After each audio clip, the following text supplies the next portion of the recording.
Bismillahirrahmanirrahim. Assalamualaikum warahmatullahi wabarakatuh. Alhamdulillahirabbil alamin. Wassalatu wassalamu ala asyrafil anbiya'i wal mursalin sayyidina Muhammadin wa ala alihi wa sahbihi ajma'in. Allahumma aslih ummata Muhammadin sallallahu alaihi wasallam wa farrij an ummati Muhammadin sallallahu alaihi wasallam warham ummata Muhammadin sallallahu alaihi wasallam wa anshur wahfadh wa ayyid nahdlatul watan fil alamin bihaqqi Muhammadin sallallahu alaihi wasallam. Alhamdulillah kita bisa melanjutkan membaca kitab Safinatun Najah. Kita sudah sampai di pembahasan Faslun fi makna kalimat tauhid. Pasal pembahasan makna kalimat tauhid, yaitu makna kalimat mensatukan Allah, mengesakan Allah. Wa makna la ilaha illallah, la ma'buda bihaqqin fil wujudi illallah. Makna la ilaha illallah, tiada Tuhan kecuali Allah. Maknanya apa? Ai la ma'buda bihaqqin fil wujud illallah. Tidak ada yang disembah dengan benar-benar secara hak di dunia ini kecuali Allah. Artinya walaupun para makhluk menyembah Tuhan-Tuhan selain Allah, itu hakikatnya adalah penyembahan yang tidak nyata, penyembahan yang tidak hak. Karena yang hanya hak disembah nyatanya yang benar hanya Allah Subhanahu wa taala. Maka la ma'buda, la ilaha illallah ini menafikan bahwa tidak ada sesembahan yang berhak disembah dengan hak, dengan benar-benar kecuali Allah Subhanahu wa taala. Kemudian Faslun fi alamatil bulugh, pembahasan tentang tanda-tanda balik.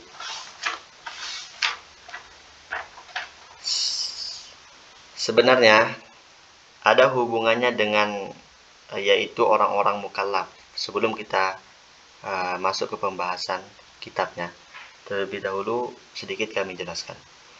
Ada hubungannya yaitu dengan orang-orang yang mukallaf. Siapa yang berkewajiban? Siapa yang berkewajiban? Kita akan bicara tentang sholat, kita bicara tentang puasa, zakat, haji. Kita bicara tentang kewajiban-kewajiban. Pertanyaannya, siapakah orang-orang yang berkewajiban? Orang-orang yang mendapat beban kewajiban namanya orang mukallaf.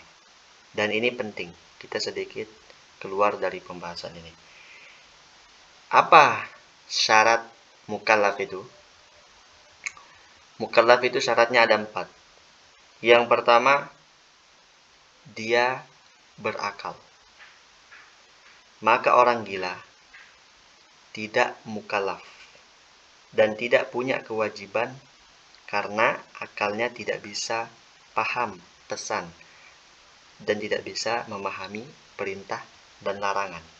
Dan yang kedua, syarat mukallaf yang kedua adalah balik.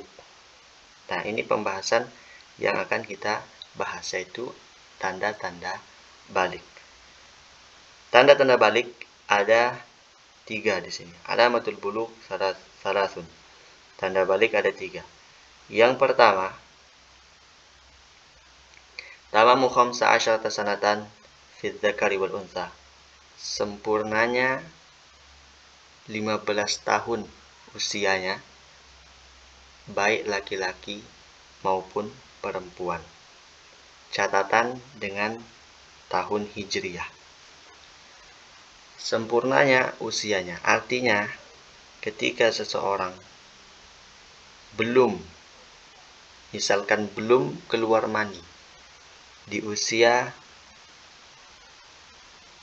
di bawah 15 tahun atau belum haid di usia di bawah 15 tahun, akan tetapi umurnya sudah sampai saat itu ditunggu 15 tahun, maka dia sudah balik dengan umurnya yang sempurna, yaitu 15 tahun Hijriyah. Beda perhitungan Hijriah dan perhitungan Masehi. Hikmahnya apa? Hikmahnya, kenapa dikatakan Hijriah? Hikmahnya begini. Karena nanti, misalkan seseorang itu lahir sebelum zuhur, jam 11. Nah, ketika nanti genap usianya 15 tahun, tentu jam 11. Nanti di jam 11 berikutnya kan. Maka ketika masuk zuhur, maka seseorang itu sudah wajib saat itu dia sholat. Itu hikmahnya dikatakan hijriyah. Kemudian tanda balik yang berikutnya adalah wal ihtilamu fil dzakari wal untha litis'i sinin. Mimpi baik laki-laki maupun perempuan di usia 9 tahun. Mimpi di sini maksudnya adalah keluar mani. Keluar mani. Kemudian apa sih tanda mani itu? Apa tanda mani? Tanda mani itu ada 3. Yang pertama, ada hentakan. Tadafuk. Ada hentakan. Kalau kencing, biasanya cuma mengucur. Tapi kalau keluar mani, ada hentakan. Ini tanda yang pertama. Yang kedua, tanda mani adalah ada rasa lezat yang khusus, yang berbeda dengan air, kencing, dan sebagainya. Dan yang ketiga, baunya anyir. Jadi kalau kita ambil kayak putih telur, digosok-gosokkan, maka ada bau anyir. Atau orang tua dulu, ketika ada adonan kanji, kena siraman air panas, maka baunya naik. Nah, seperti itulah. Kemudian, itu tanda mani. Dan tanda mani ini tidak harus ada tiga-tiganya. Yang penting ada salah satunya, maka itu bisa dikatakan mani. Artinya ketika seseorang bangun dari tidurnya, kemudian tidak merasakan hentakan, tidak merasakan kelezatan, tiba-tiba melihat pakaiannya basah, kemudian dia cium bau anyir, maka bisa dipastikan itu adalah mani. Atau dia tidak ada baunya dan tidak ada dia merasakan kelezatan. Mungkin karena penyakit dan lain sebagainya, karena ada sebagian orang tidak merasakan kelezatan saat keluar. Akan tetapi ada tadapuk, ada hentakan, maka itu juga bisa dikatakan mani. Artinya dia sudah bisa dikatakan balik atau dia wajib mandi saat itu. Kemudian wal haidu fil untha litis'i sinin. Syarat tanda balik yang ketiga adalah bagi perempuan, yaitu haid, keluar darah. Haid ini ada pembahasan tersendiri nanti mengenai masalah haid. Nah, inilah syarat mukallaf yang kedua. Tadi yang pertama adalah dia berakal. Yang kedua balik. Dan ini tanda-tanda balik beserta perinciannya yang sudah dijelaskan. Dan yang ketiga, tanda orang mukallaf itu adalah salamatul hawas. Selamat indera pendengaran atau penglihatannya. Pakai atau, bukan dan. Artinya, kalau salah satunya bisa, dia bisa menjadi mukallaf nanti. Tapi kalau ada orang terlahir sudah buta dan tuli, maka dia tidak bisa dikatakan mukallaf dan tidak terkena kewajiban. Dan yang keempat, syarat mukallaf yang keempat adalah bulughud dakwah. Artinya sampainya dakwah, mendengar pesan-pesan Islam.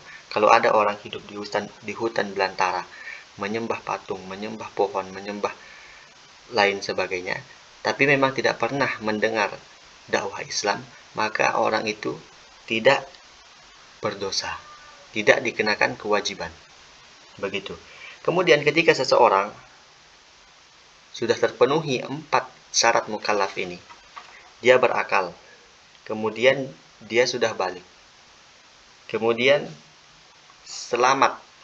salamatul hawas, dan bulughud dakwah. Islam sudah dia dengar, tapi dia tidak mau masuk yang kelima. Apa yang kelima? Yaitu masuk Islam, menjadi Islam, maka orang ini kekal di dalam neraka. Seperti itu. Nah, ini kita periksa diri kita, apakah kita sudah mukallaf atau tidak. Kemudian, setelah habis pembahasan ini, kita lanjut pembahasan faslun syurutu ijza'il hajari fil istinja. Saya rasa cukup sampai sini ya. Sudah 10 menit ini. Nanti kita lanjutkan di episode selanjutnya. Bila ada kesalahan mohon dikoreksi. Akhirul kalam, wallahul muwaffiq wal hadi ila sabilir rasyad. Assalamualaikum warahmatullahi wabarakatuh.